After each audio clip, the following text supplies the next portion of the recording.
Today is Friday, May 11th, 2018, and let's take a look at the news today. dailystar.co.uk. Things are about to get biblical. Shock warning as Iran and Israel head for war. And as I read that, I could feel a small little earthquake here on Mount Kilauea. Headlines are saying it could blow up. Well, maybe, but I think everything's going to be fine.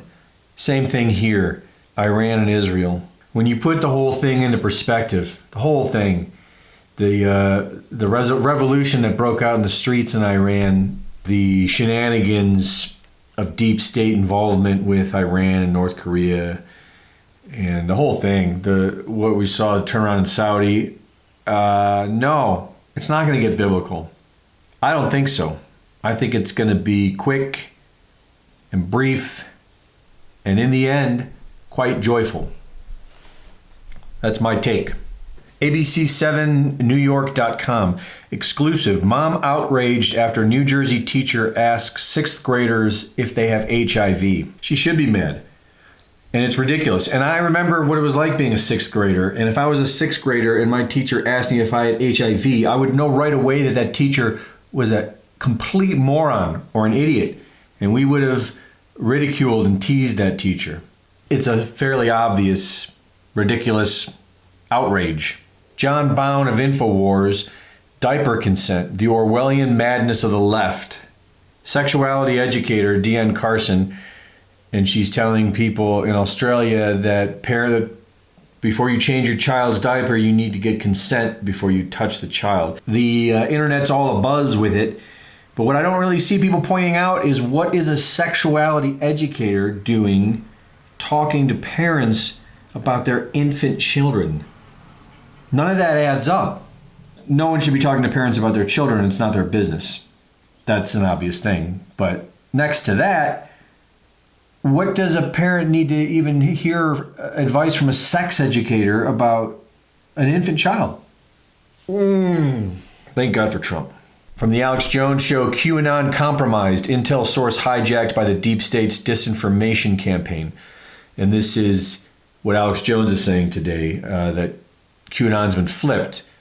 It seems fairly obvious that this information is getting to Alex from Jerome Corsi.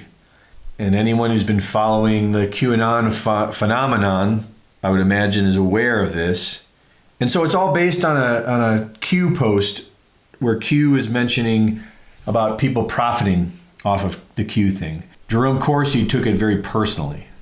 And actually took it so personally that at that point on, he's like, well, this is bullshit. He's like, Q is no longer Q. Q's a socialist. If you really read the Q post, what you saw was Q wasn't putting down capitalism.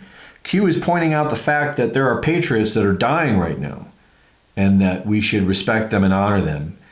I mean, I'm actually building something with my media in these videos where I hope to get some financial gain so that I could build some type of media thing, you know? And so when I read that, there was a part of me that was like, oh, ouch. But when you read the whole thing, you realize what it was saying. It was saying, hey, let's pay respect to people that are in the line of fire and dying. And it even sounded like someone special maybe died that day. And that's what they were pointing out. But after that, Jerome Corsi then turned on it, took it real personal, which I think says something. But what I love about the Q thing, most of all, is it's what I want.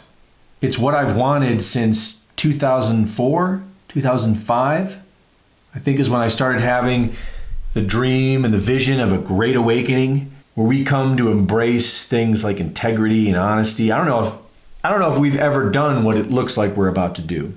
Now, I understand that a lot of what Q is doing is directed at different things. Some of it is disinformation directed at the enemy. Some of it is likely gibberish for that same purpose. Some of it might be coded messages. But what seems to be the most obvious function of it is to keep us confident and calm.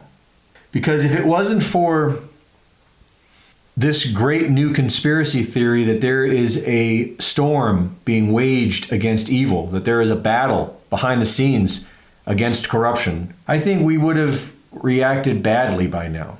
I know I'd be feeling more nervous. I'd be feeling more anxious that all of our freedoms were being stripped away and there's nothing I could do. But because of the Q phenomenon and being able to compare that to actual current events, like look at the human trafficking thing, that alone, because that is the root of it. Anyone who's gone down this rabbit hole finds out that the currency for this cabal is children. So that's their bank. Their banking industry is the human trafficking industry. That's it. Following the information on Q has uplifted me and calmed me and given me confidence and gratitude and caused me to pray more than ever. Based on just the fruit of it, it's made everything better. It's extraordinary.